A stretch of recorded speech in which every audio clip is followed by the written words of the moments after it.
Okay, let me introduce you. Dan Stewart, who's doing the soils presentation today, has a master's degree in environmental science from Virginia Tech.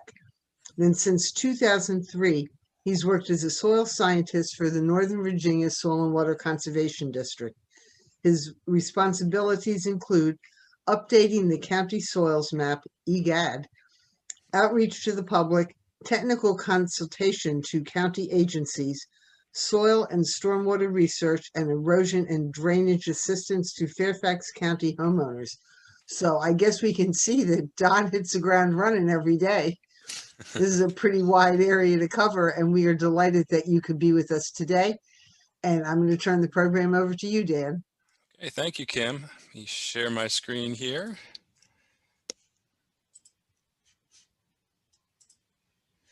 All right, can everybody see my presentation there? I think yes. Okay. All right, well, we'll get started. So this is entitled The World Below Our Feet. So, as gardeners or as folks who are interested in gardening, you're probably aware of some of the stuff that I'm going to go over, but hopefully I'll add a little bit of detail and interest to the soil world, because if you want a healthy garden, if you want healthy trees, healthy lawn, you really have to look at what's going on below the ground. So soil is a very, very rich ecosystem. And what grows on the top is very obvious, and that's what we're looking at. We're looking at our blooms, our flowers, our trees, our shrubs, our vegetable crops, or fruits that we're growing in the garden.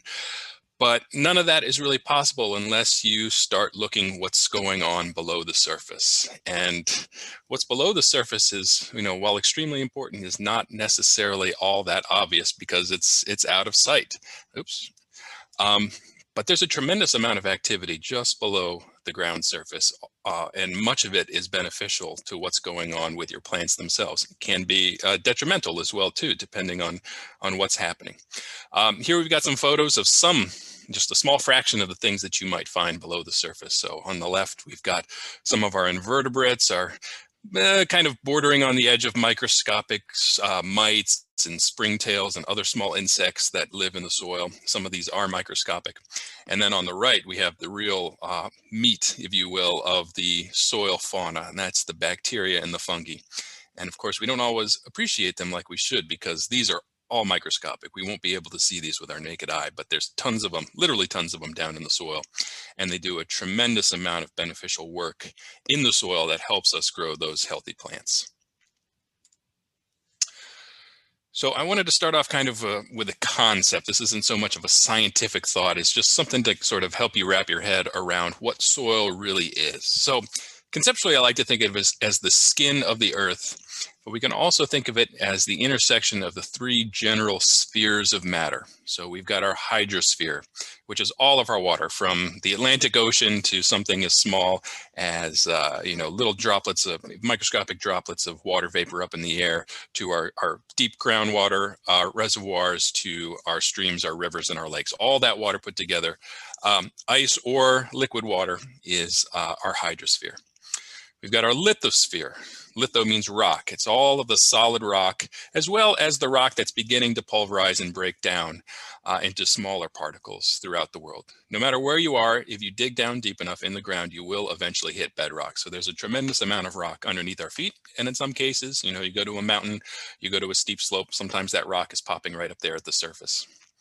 And then there's the atmosphere above us, which is pretty self-explanatory. It's the air above our head. Right at the skin of the earth, where all three of those spheres mix together, that's where you get soil. And that's an important concept to understand, because we think of soil as a solid, and there are certainly solids in soil, but equally important are the air and the water constituents of soil. So think of soil as really being that mix of rock, air, and water. And you can kind of see this in action when you actually look at a pie chart of what soil is. It's actually a lot less solid than we think. And I should kind of caution this by saying this is healthy soil. We don't always have healthy soil in the urban environment. But if you have a nice healthy topsoil, what you're really looking at is a substance that's only about 50% solid material. A quarter of the volume of that healthy topsoil will be taken up by air or gases, and another quarter will be taken up by water. And of course, these proportions can change after a heavy rainfall. There's going to be a lot more water in there. Middle of July during a drought, we're going to have a lot more soil air. But generally, throughout the year, we'll see this 50% solid, 25% air, 25% water by volume ratio in our healthy soils. If we were to break that down a little bit more, mineral materials in our soils make up about 45% of the volume of our soil, and the organic material makes up about 5%. A small portion, but a very important portion. And this is a very good dispersion to have in your soil because obviously you need to get air and water down to your roots in order to get the plants to live and thrive. But you also have to have a substrate that's strong enough that, you know, your larger trees aren't going to fall over every time we have a gust of wind. And that's what this dispersion of material in soil really gives us. But even though soil solids make up less of the soil than we probably assume, they're still very important. And oftentimes when we're describing soil or why soil is different from one spot to another, we're really talking about differences in the soil solids. So let's talk about those soil solids a little bit. We can break down the 50% of soil that is solid material into two general fractions. We've got our mineral fraction, and then we've got our organic fraction. So the mineral fraction is very basically sand, silt, and clay. I should have added organic matter in there too as well. The organic fraction is our living material and our dead material. Sand, silt, and clay, what are those? Probably terms you've heard before. And it's actually a fairly simple concept. There's lots of different types of sand, lots of different types of silt, lots of different types of clay. And those differences within each of those three categories relates to the mineral composition of those unique types of sand, silts, clays. We're not going to get into that at all because that gets very confusing very fast. And I can't even say that I know it really well. But when we're talking generally about sand, silt, and clay, what we're talking about is differences in particle size. That's it, just the size of the particle. You can have a material that has the exact same chemical composition, and a larger piece of that material will be considered sand, a smaller piece will be considered silt, and even smaller piece will be considered clay. So between sand, silt, and clay, you don't necessarily have to have a chemical change, but you do have to have a size change. So there's different ways that these particles are broken down, but generally as gardeners or people interested in plants, we use the US Department of Agriculture's definitions, and they define any mineral particle with a diameter between 2 and 0.05 millimeters to be a particle of sand. Silt would be any mineral particle with a diameter between 0.05 and 0.002 millimeters. So we're starting to get into some really small stuff now. And then clay is any mineral particle with a diameter of less than 0.002 millimeters. And that's kind of an odd number. What does that mean? Obviously, 0.002 millimeters is very small. But that's also it's akin to saying it's 2 microns. 0.002 millimeters is the same as 2 microns. A micron is a millionth of a meter. So you imagine your meter stick, it's a little over 3 feet wide.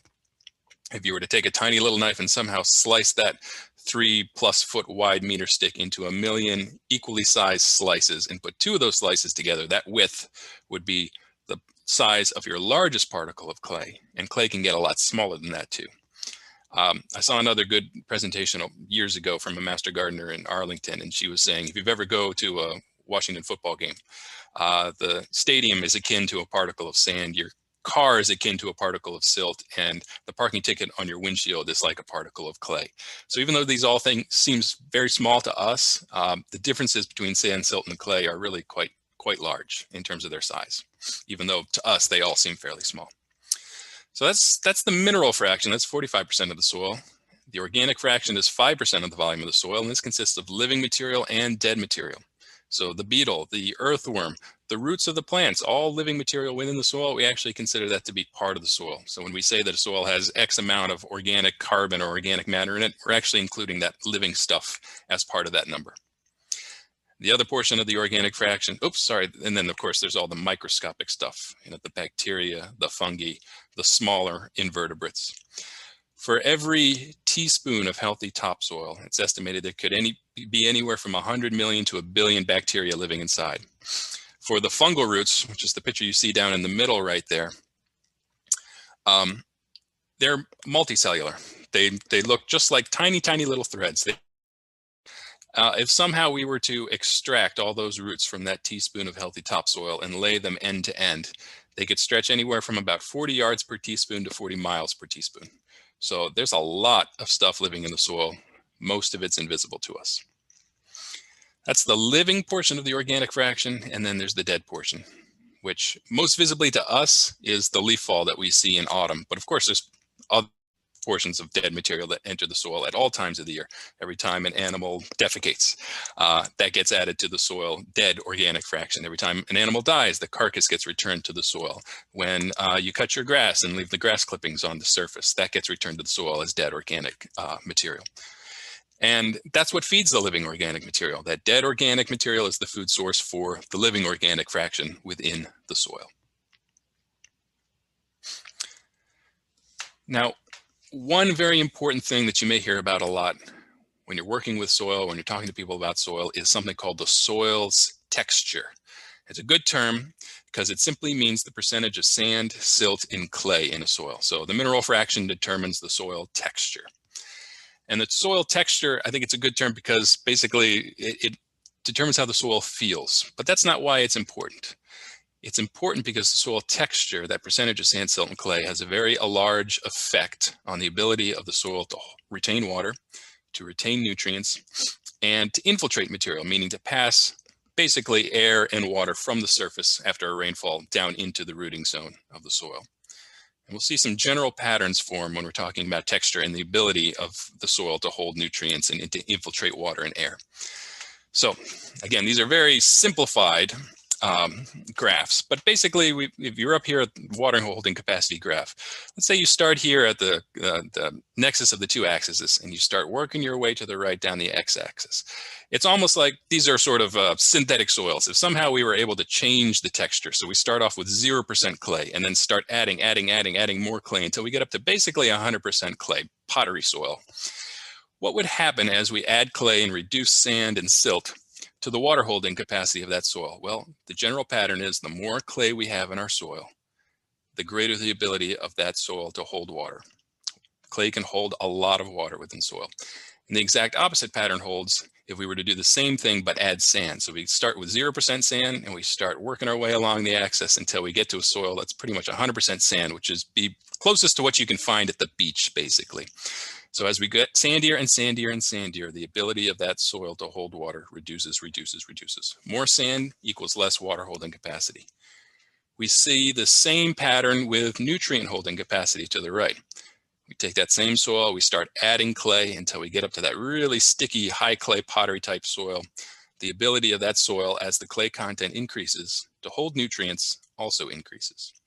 But if we were to do the opposite, if we were to take the soil and start adding sand and subtracting those fine particles of clay, we would find as that sand content increases till we get to our beach sand over here, the nutrient holding capacity decreases. However, the odd thing is, for infiltration capacity, the relationship flips. We add more clay. Clay, as you probably know, is kind of sticky, dense feeling stuff, tends to gum up the soil. It prevents water and oxygen from the surface from quickly passing into the soil. So the infiltration rate, infiltration capacity of the soil reduces as we increase the clay content. And with sand, as the sand increases, unlike the water or nutrient holding capacity, the sand increase will increase the infiltration capacity. More sand equals faster entry of air and water down into the soil. Now, this is a shame because we want a soil that has the ability to hold a lot of water, the ability to hold a lot of nutrients, but has good infiltration, because if water and air can't get into the soil, there's no way it can be held in the soil. But what this is telling us is that we can't really get all three of those beneficial traits by the texture alone. If we have a sandy soil or a clay soil, we can get one of the three or two of the three, but not all three. And in fact, the clay and sand will actually hurt us in other categories. But in some ways, this doesn't really much matter because texture can't really be practically changed. I mean, you could theoretically pay somebody to bring in 60 dump truck loads of clay and till that into your soil in the top 4 feet, but you're not really going to do that, nor will you do that with sand. So you're sort of stuck with the texture that you have. If you have a sandy soil, you're kind of stuck with the sandy soil. Same thing with clay. So it's best to work around the limitations that a not so great texture will have for you. And we'll get into that a little bit later. So that's the mineral fraction. Now the organic fraction is very interesting because just like the mineral fraction, it has a large effect on the water retention ability of the soil, the ability of the soil to hold nutrients, the ability of the soil to infiltrate air and water, but it also really affects the nutrient cycling in the soil, the ability of that soil to sort of move nutrients around and make them available to plants. And the real kicker is, unlike the soil texture, you can change the organic fraction, the quality and the volume of the organic fraction through good soil management. So if you have a soil that seems to be lacking something, you don't really want to focus on the texture. What you want to focus on is changing the organic fraction for the better. So what does the organic fraction do? Well, it really depends on which portion we're talking about. Is it the dead organic matter or the living organic matter? Start with the dead. The dead organic matter is the base of our soil food web. So just like there's a very important food chain occurring on the surface that we are a part of, there's an equally important food chain occurring just below the surface in the soil. So we consider these dead leaves, dead animals, manures, other dead organic matter to be basically the lowest level food source that really powers that whole soil food web. And the soil food web is complicated, but here's a fairly good simplified diagram of what it looks like. This can't show all the connections, of course, but there you have your organic matter down at the bottom, which sort of is the nexus of all the energy that flows through the soil food web. Organic matter, of course, is added by leaves, by dead grass, but it also is added by plant roots. Roots actually exude a lot of organic matter directly into the soil. And the theory is they probably do this in order to help the soil food web power up, because that helps them in the long run receive the nutrients that they need. So there's a lot of direct inputs from the plants, as well as indirect ones like leaf fall, dead trees and branches falling down and such. So the dead organic matter is the base of the soil food web. The living organic matter is basically the processors. They are the organisms that take that organic matter and turn it into a usable form. And really the most important ones are what we call collectively the decomposers. This would be our bacteria and our fungi, those hundreds of millions to billions of little tiny microscopic microbes that are living in the soil. They're generally the ones that first attack that organic matter and slowly decompose it and break it down into soil humus. And luckily for us, as they do that, they're sort of messy eaters. So they do it for their own purposes. That's their food source. They need energy and organic carbon in order to power their life cycle, to grow, to reproduce, to keep their populations going.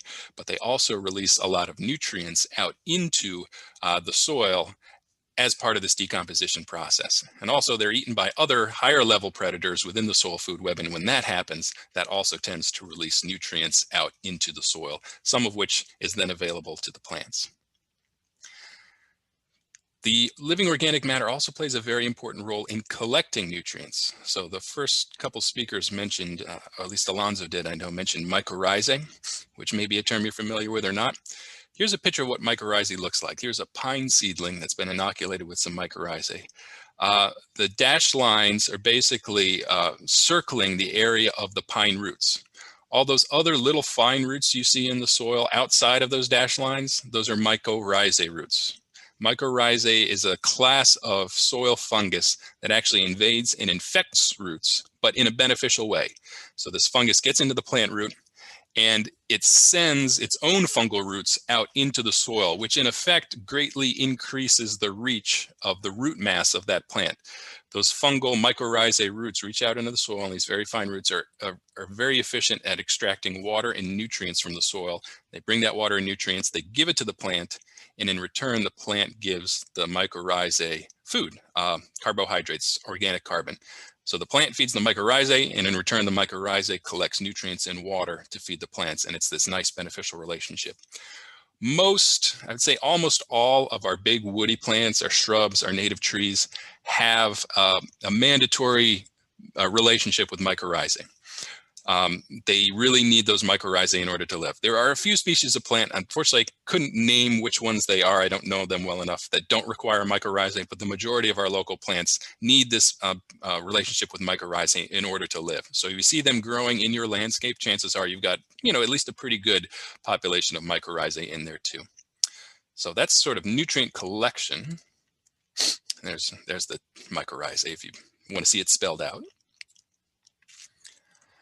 And then the living organic matter is very good at creating soil structure. which in addition to texture is one of the most important soil physical characteristics. Soil structure basically refers to how the soil physically clumps together. And I'll get into some details on the importance of soil structure in the next slide, but it really affects the ability of air and water to pass down into the soil. So moving back to the effects of texture slide that we showed. Well, again, texture affects the nutrient holding capacity. If you have a really sandy soil, it's very hard to hold on to nutrients in any high degree. However, if you've got a really good, healthy pool of soil organic matter and the microbes to break them down, well, the texture doesn't matter that much because it's the organic matter fraction, both the living and the dead, that are really powerful in cycling nutrients and cycling organic material and processing it in the soil, so that if you have this great pool of microbes and other soil fauna, and you have a good source of organic matter feeding that soil food web, it doesn't really matter if you have a sandy soil. You can work around the limitations of the texture. So I mentioned we were going to talk about soil structure next, and that's very simply how the soil solids are arranged together. How do they clump?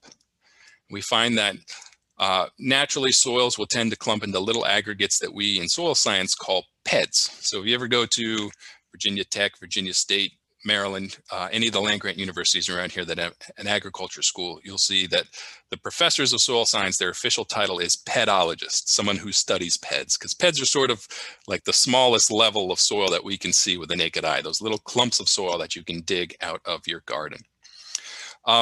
Soil is kind of like a bowl of cereal if you really look at it. It looks solid from a distance, but if you get up close, you'll see it's made up of these little discrete clumps, just like your bowl of cereal is made of discrete flakes and O's.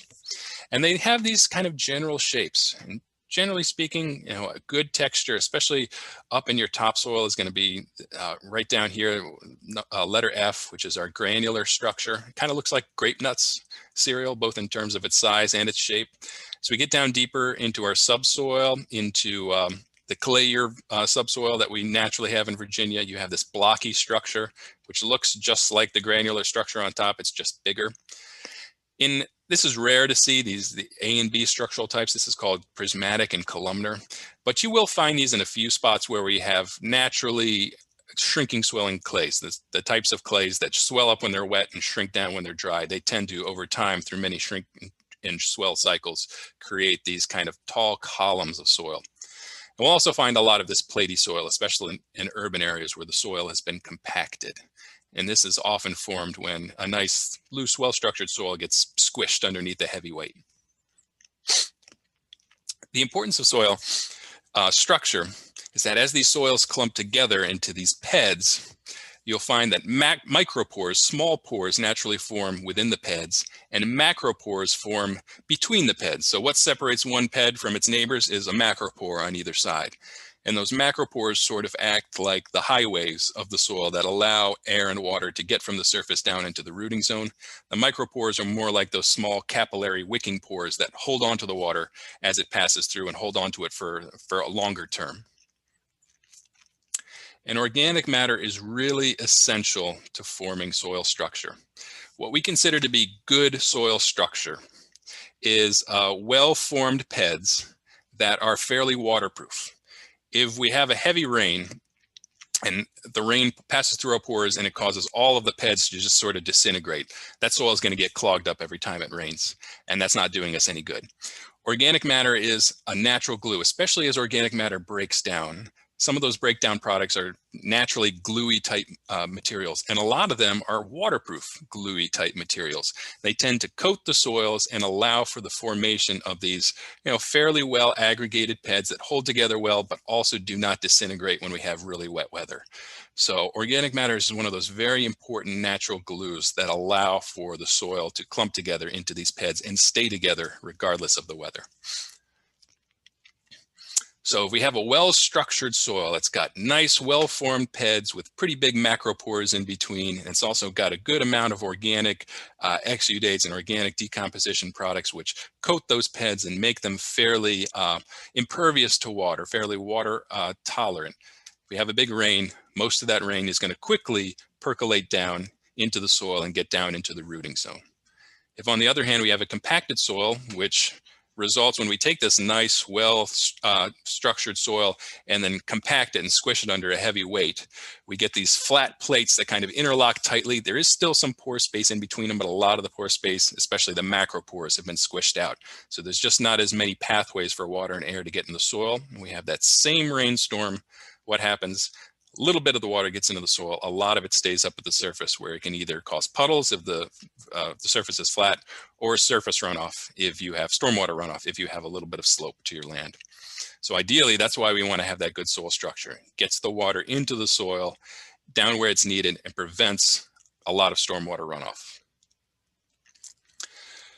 So again, going back to the effects of texture, if we have really good organic matter content, chances are we're going to also have a good soil structure, and this allows us to have good infiltration. So the textural effects don't matter so much. If we have that really clayey soil, which ordinarily would be very tight and gummy and wouldn't let water in, if we have a good amount of organic matter in that clayey soil, we can still get good infiltration in the clay soil, and it's sort of like texture, again, takes a back seat.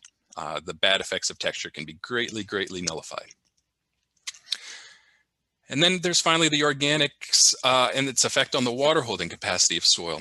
So the total amount of water that's held in soil is not that important. It's the amount of water that's available to plants that is important. And that is the water that's held between two states, the wilting point and the field capacity. Wilting point is fairly obvious from its name. That's the point at which, below which, if the soil gets drier below the wilting point, the plants start to wilt. The interesting thing is, if you look at the textures, here we have a sandy soil, here we have a loam, which is a mix of sand, silt, and clay, and here we have a clay soil. So basically, we're going from a coarse soil to a very finely textured soil. You'll see that the wilting point increases greatly. That's because clay can hold a lot of water, but it's greedy. It holds it very tightly. The water kind of bonds in spheres to the surfaces of clays, and clay holds that sphere of water very, very tight. So even though there may be a ton of water still in your soil, you might see your plants wilt in a clay soil because that water is held too tightly and the roots just don't have the energy to suck it off the surfaces of the clay. On the other hand, if we have a sandy soil, the wilting point is extremely low. Sand holds water very loosely, so almost all of it's available to plants, but there's just very little of it available at all because sand holds very little water in total. The field capacity is basically the total amount of water that the soil can hold against the pull of gravity. If you ever bought a dry sponge at the supermarket, you put that sponge under your sink, you drip water on it until it expands. Eventually, you add enough water, water's going to start dripping out of the bottom of that sponge. You turn the faucet off, and after about 15 to 20 seconds, the dripping stops. That basically is a sponge that's at field capacity, meaning it's holding the maximum amount of water that it can against the pull of gravity, that the water that's in that sponge is more attracted to the sponge than the pull of gravity. That's what field capacity is. And we usually get field capacity a day or two after a real soaking rain. So it's the maximum amount of water that the soil can hold before gravity just starts pulling it out. And that's what we consider to be the maximum amount of water that's available to the plants. The real plant available water is the water that's held between the wilting point and field capacity. So the further these two bars get apart from each other, that means there's more available water to the plant. So you can see, even though clay holds the most, it doesn't have the most plant available water because the wilting point's so high. Sand has the least plant available water because it just doesn't hold very much water at all. Loams have the most. If you've got a loam, you probably have pretty good water holding capacity. But again, with texture, there's not much you can do to change it. However, regardless of the texture of your soil, if you add organic matter, the effect generally is to greatly increase the field capacity. So we move from here all the way up to here, while just slightly increasing the wilting point. We go from here just up here. And what this tends to do is separate those two bars, no matter what your original texture was. So whether you're starting with a clay, a loam, or a sand, if you add good organic matter, it'll tend to increase significantly the plant available water. And the reason for this is organic matter, especially soil humus, is a lot like clay in that it can hold a lot of water, but unlike clay, it holds it loosely. It's not greedy. It shares it readily with the plants. So add organic matter and you generally will increase significantly the volume of water that your soil can hold that is available to your plants. So again, going back to the effects of texture, we've got water holding capacity, and we see with the high sand content, you generally have less available water. Clay can also have some issues, but if you add organic matter, you can kind of nullify those bad effects of texture. What does soil look like? Well, it comes in layers that we call horizons. Up at the top, we've got our O horizon, which is just loose organic litter on the surface. We've got our A horizon, which is what people call topsoil. Around here, naturally, we only have about 2 or 3 inches of it. It's not very thick in Virginia, but that doesn't mean it's not healthy or important. It is very healthy. Sometimes we'll find an E horizon down below. I'd say less than 50% of the time, but that's sort of a leached layer. There's a lot of natural acids build up in the soil, and over time they tend to leach all these things out of the E horizon, and it leaves behind of this gray, washed out looking layer below it. We've got the B horizon, which unlike this photo in Virginia tends to be very thick. If you have red Virginia clay, what you're probably talking about is your B horizon. This is where the clay deposits. It forms up top, but over many hundreds or thousands of years, rain pushes that clay and lodges it down in the B horizon, and the B horizon will actually get thicker and thicker as that soil ages. Below that, we've got a C horizon, which is kind of a transition zone. It's usually where the clay content starts to drop out and the soil starts getting sandier and grittier. And then R, bedrock down below eventually. And the depth of bedrock can vary greatly. If you live in Manassas, it's probably about 3 or 4 feet below the surface. If you live around Woodbridge, it might be 500 or 600 feet below the surface. So there's a great variety. But really, when we're talking about soil health, the A horizon is the most important. And even if you only have 2 or 3 inches of it, which you probably do in most soils around here, the A horizon is the biological powerhouse of the soil.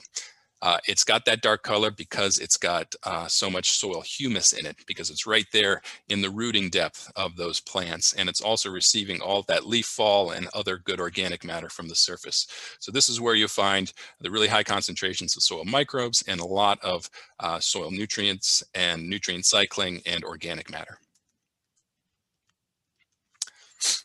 So a healthy soil plant system will feature an A horizon or topsoil with lots of organic matter. And you also want to have a nice granular structure. And if you have those things, you're probably going to have a very healthy population of microbes. That large microbe population will break down the organic matter and in the process release nutrients, some of which will become available to the plants. You want to have that nice granular structure, loose, but fairly water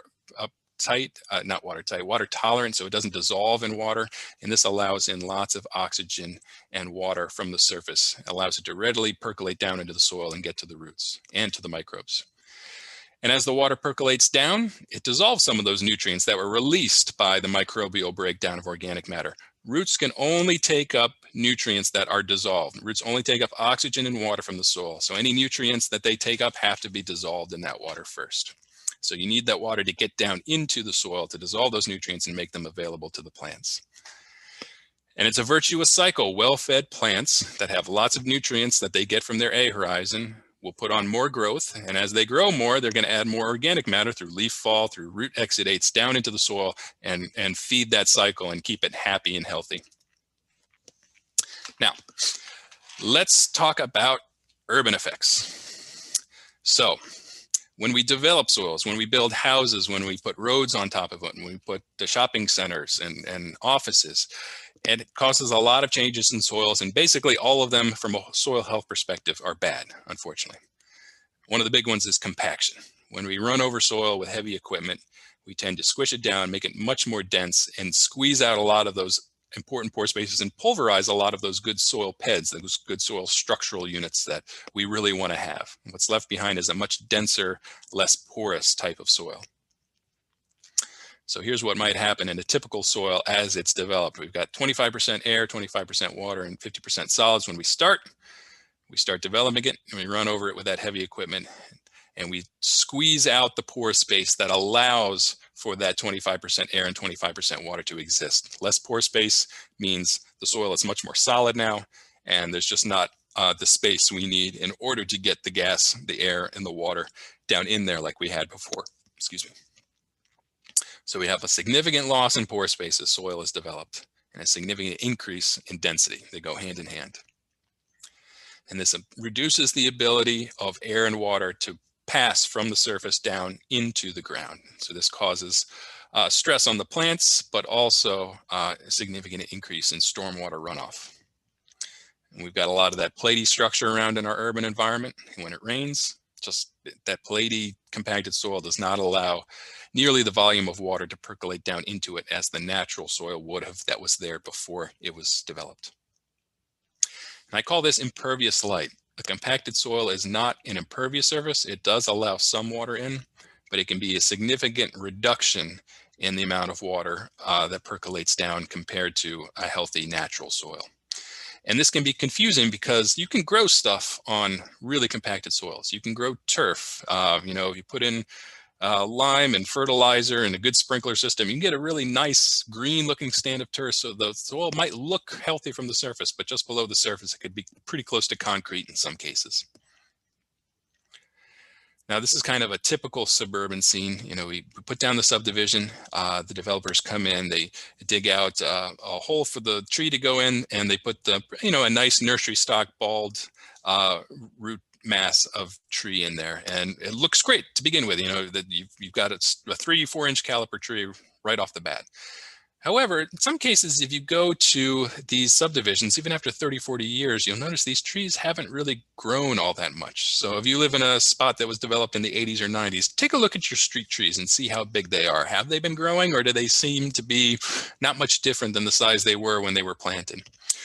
Some of this might be due to compaction. It's not in all cases, of course, but when you compact soil, not only do you squeeze out the pore spaces and make it less porous, you also create a really strong soil, a hard material. And sometimes it can be so compacted and so dense that the tree roots just don't have the strength to push through that compacted soil. So it's almost like they're confined to that original hole that was dug out for this bald and wrapped tree to go into. And if the roots can't grow, the tree isn't going to grow either. So it may not necessarily die, but it may also just stay stunted like this. And I think this is a really good representation of that process. So this is downtown DC. This is Pennsylvania Avenue between the White House and the Capitol. And you see, I think maybe they're pin oaks. I'm not sure what species they are, but it's the same type of tree on either side, planted at the same time. These are probably 50 or 60 years old, at least by now. The trees over here on the left, you can see they're a lot smaller than the trees on the right. Well, why is that? Well, these trees were planted in a little tree box, and they have access to the soil. This isn't a closed tree box. They have access to the soil that's under the sidewalk here, and the soil that's under Pennsylvania Avenue itself on the left. But that soil underneath the sidewalk and the road is highly, highly compacted, which actually isn't a bad thing. You don't want your road sinking down, but it's a terrible place for tree roots to grow. Plus, there's probably not very much life going on in the soil in addition to the compaction, just because, you know, you've got this impervious surface on top, so oxygen and water is not diffusing down into it and feeding the microbes. So you're trying to get these tree roots to push through this highly compacted soil on either side, and it's just not working. So these tree roots are probably pretty much segregated into this little tree box that the tree is planted in. And because the roots are stunted, they don't have access to a good volume of healthy soil, the tree is stunted. These trees on the other side, I wouldn't say they're growing in great soil, but at least they have access to this strip of green between the building and the sidewalk, you know, a good 30, 35 feet or so of open soil.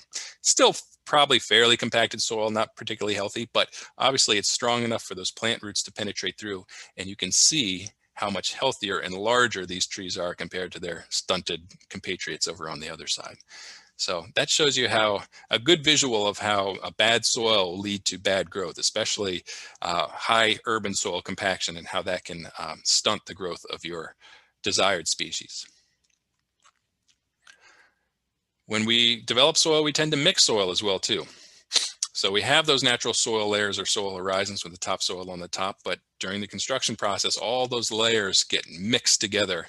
And what happens is the topsoil, which was concentrated at the top, and maybe there wasn't much of it, may have only been 2 or 3 inches, but it was right there at the top where the soil roots had access to it, and right there at the top where it was easy to get oxygen and water into it.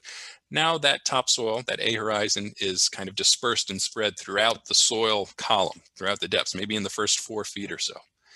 When this happens, it's not really topsoil anymore. It's not that it disappeared, but you need that concentration of biology in one spot, especially in a spot that roots have access to really power the nutrient cycling that's necessary for healthy soil growth. If the topsoil gets mixed and dispersed throughout all the other subsoil layers, it's just not going to be the same. So again, here's your sort of natural soil, and here's an example of what might happen to it after development. It kind of becomes homogeneous, and it's all sort of an equal mix because everything gets equally dispersed throughout the depth of the soil. very importantly, when you have a loss of productive topsoil, you have a loss of microbes. Remember, the microbes tend to concentrate in those few inches of topsoil. That's where they really like to live. And you'll find microbes in other parts of the soil, but not nearly in the concentration and the numbers you'll find up in a healthy, happy topsoil A horizon. So the topsoil gets dispersed, the microbes tend to die out. Their numbers drop greatly. And if there's less microbes, there's less chance of that good organic matter and nutrient cycling and decomposition that you really want. So after discussing all these things, what can we think of a new concept of soil? Is soil really the intersection of the hydrosphere, the lithosphere, and the atmosphere? Is it really a mix of sand, silt, and clay? Absolutely it is, but those are sort of definitions, physical definitions of what the soil is, where we are more interested in both in what it is, but also what it does, what roles or functions it does. So in addition to that, we can say the soil is also a very rich and diverse ecosystem. It's a very complex food web. It's a great recycler of materials. We take all these things together.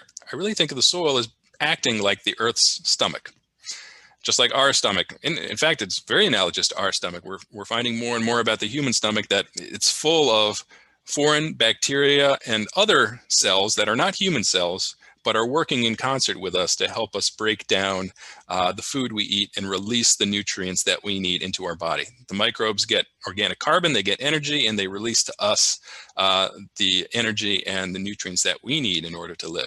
Well, soil is sort of the same way. It's full of bacteria and fungi. They're breaking down that organic matter and feeding themselves while simultaneously releasing nutrients into the soil that is available for the plant roots.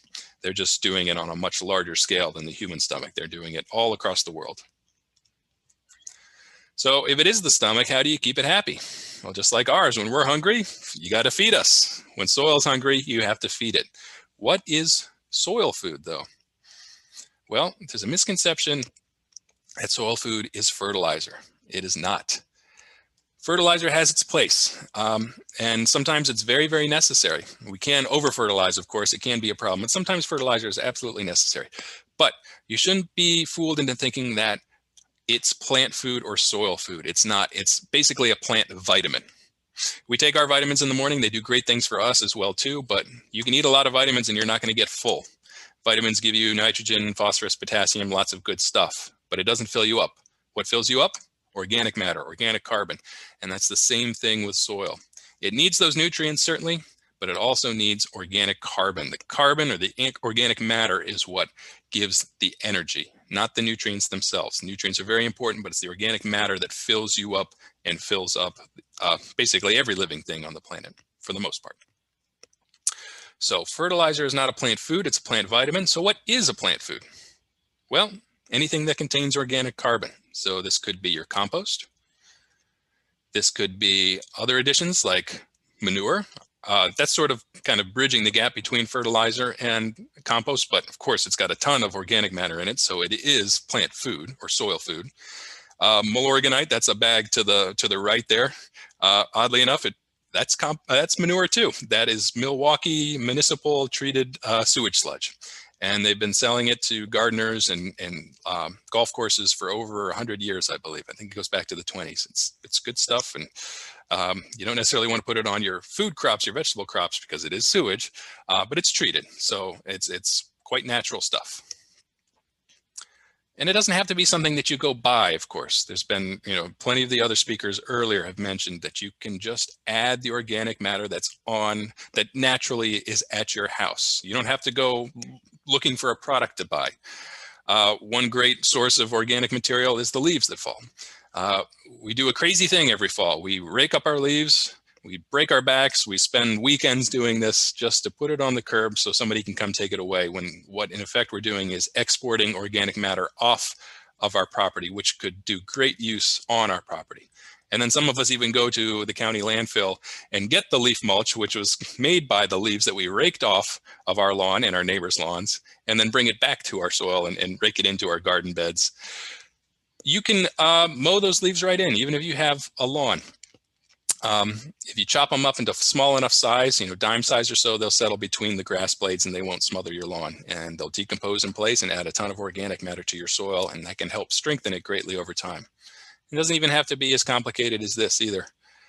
If you're mowing your lawn, just leave your grass clippings right on there. And that's another great way to recycle organic matter back into your soil. So it can be a fairly simple process, or it can be a little bit more of an intensive process, like these folks who have foregone their fall fertilization, and what they're doing is raking in already pre-made compost. They must have bought this from somewhere.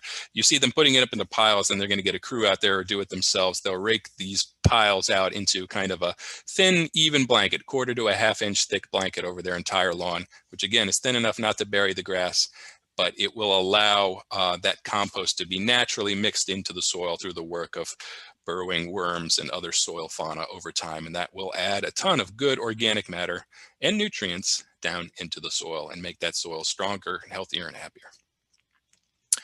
So when you feed the soil, you are powering up the soil food web. When you're adding this base material of organic matter, it's eventually going to filter its way up into the rest of the soil food web. And the soil food web is our great power source for the global nutrient cycle that occurs in soils.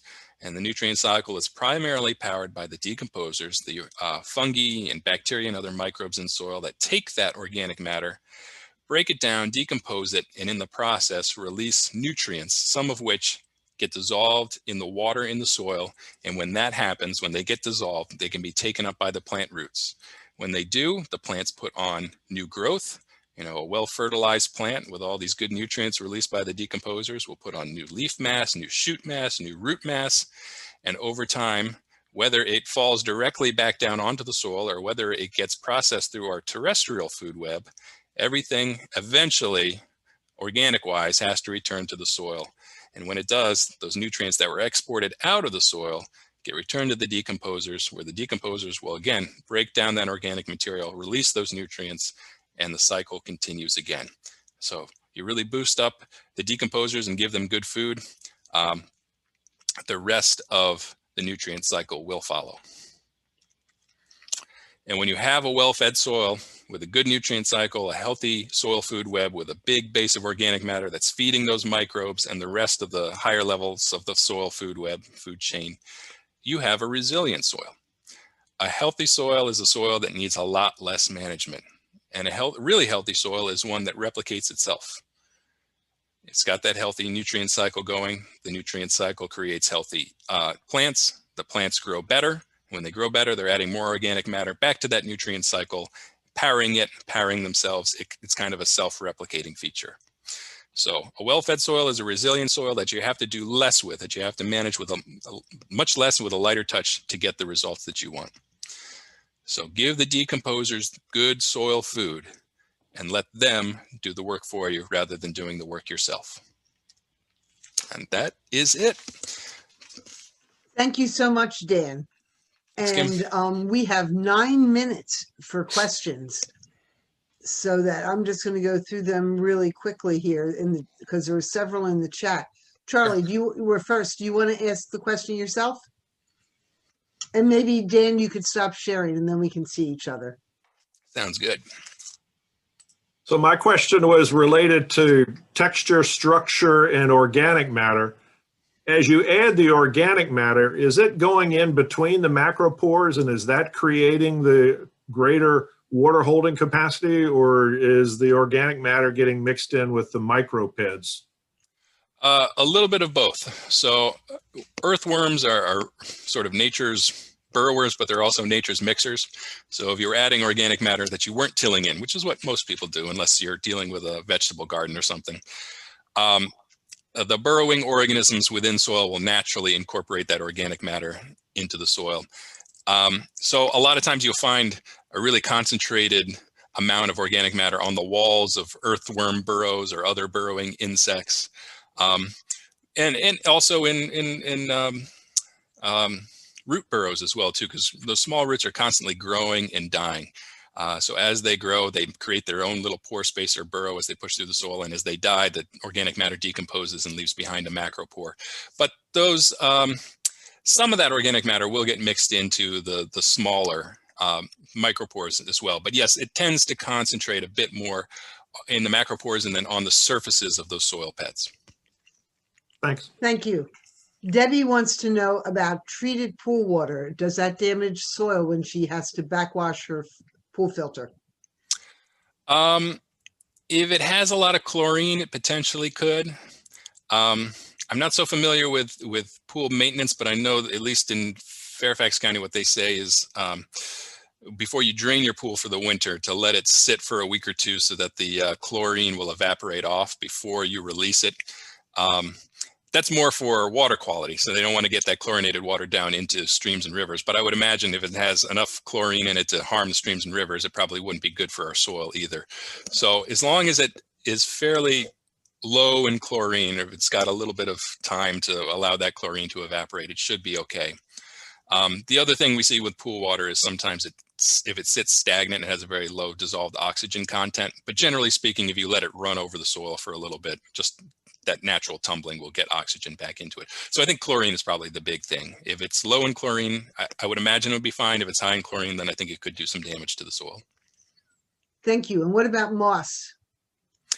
Moss is only bad if you don't like it.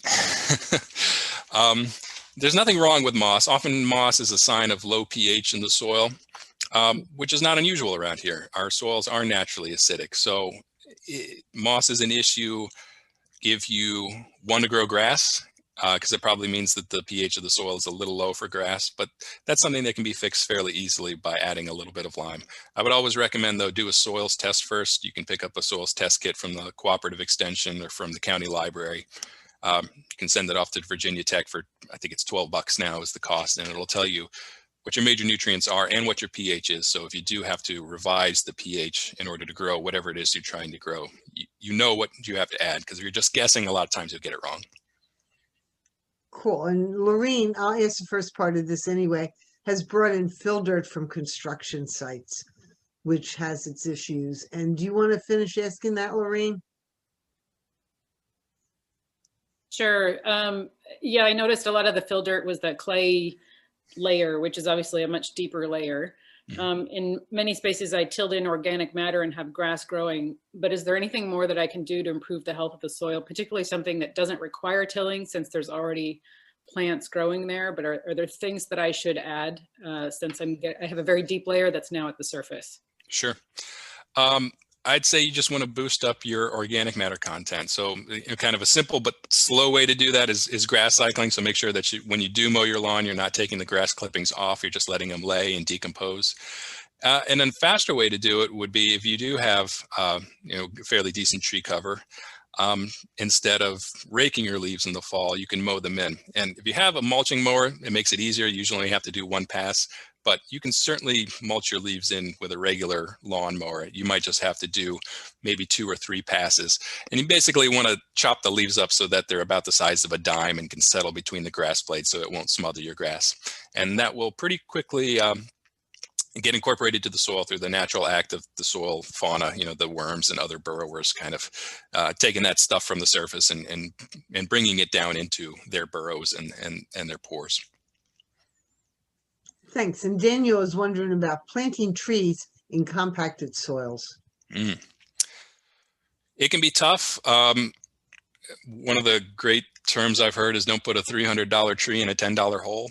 So do the work early to make a nice big hole for that tree to go into.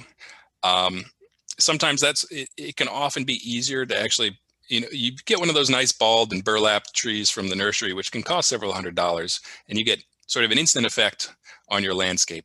But often those trees really need to be babied the first couple of years in order to get them to grow, because generally they have a very small root mass for their above ground mass because they were grown in a container and then cut out.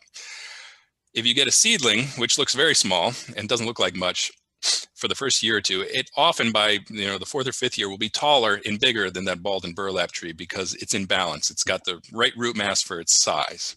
So you might want to think about doing seedlings because then they're smaller. You don't have to dig as much of a hole.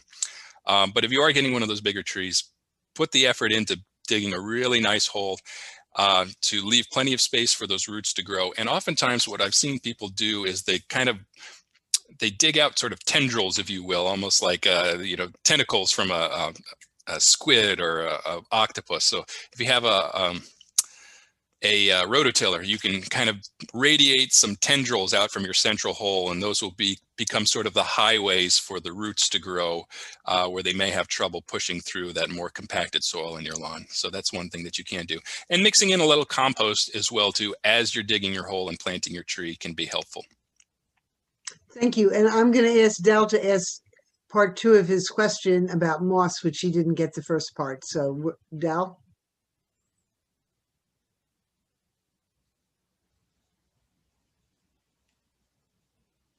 No? I'm sorry. I just realized you were directing this to me.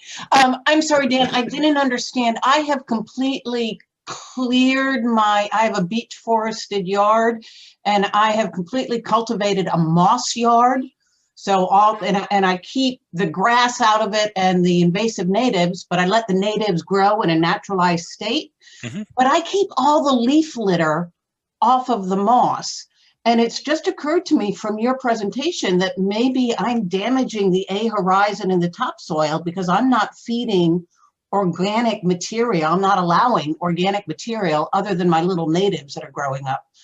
So what is moss bad for the A, whatever it is, the A horizon? A horizon, that's a good question. That's a tough one. I don't think it's bad necessarily. I'm not sure. You know, if you have stuff growing on the soil, whatever it is, it's adding organic matter, because a lot of the organic matter that gets put into the soil is just exuded through the roots of living plants, whether it's grass, moss, trees, or native shrubs and perennials. So as long as there's something growing on the soil, there should be organic matter put into the soil. But certainly a lot of the organic matter that gets down into our local soils is that leaf fall. But with moss, especially since it's so low, it would be fairly easy to smother it with too much leaves. So Okay. I think as long as you've got the growth that you want, you can keep doing what you're doing. I don't think you're doing too much damage. Okay, thanks. Sure. Okay, and we have 30 seconds left apparently. So I'm not sure if we can get through the last questions. Here's one. Should you create the various layers inside of containers for houseplants to increase growth? What about succulents? That's kind of, yeah. That's a tough one. I guess it depends on the plants. For house plants, you know, we're dealing with such a different and controlled system, so it's a little bit different than the general rules we would have for plants outside in the natural soil. But yeah, you could, but you do have to, with those house plants, make sure that you're not overburdening the pot with too much roots, because they will obviously grow out of their pot at a certain point. You'll need to repot them, because the soil just needs access to a certain, the roots need access to a certain volume of soil. So just know if you do grow more, you might have to repot that plant a little bit sooner than you normally would. Okay, and real quick, what about Japanese beetle grubs? Is there a good way to deal with things like that? Well, generally, if you have a healthier soil, you're going to have those good native flora and fauna in your soil, which can help outcompete the invasives. And that's maybe a way to deal with it without having to